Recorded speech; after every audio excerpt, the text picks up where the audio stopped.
Okay, I've got this generic fireplace receiver box, and it's a very bad design. It seems like everybody has this issue. You put the batteries in here, but then this latch breaks and it loses power.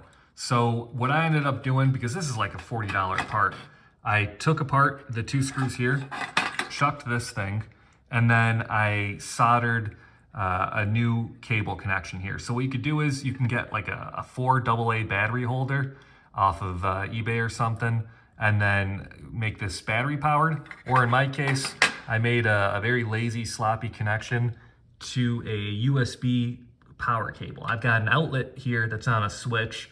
So now, instead of having to replace the batteries on this once a season, I've got this hardwired. It seems like it should be fairly safe, right? Because this is 5 volts beyond that point. So it's not a particular fire hazard, which would be ironic enough in a fireplace. And yeah, look, it's got power. It's great. This particular model, it doesn't even need to be powered to turn it on or off. It's just a simple switch. But for the remote, obviously you need power. It seems to use a decent amount of power because it constantly pulls for the remote. I think that's a safety feature. If the firebox is on, if the fireplace is on for so long and the remote is not detected, it'll automatically shut off, I think.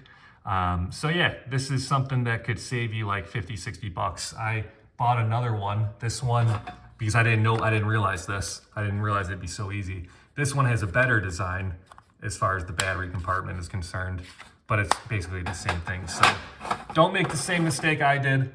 Fix the one that you already have rather than buy a new one. All right, best of luck.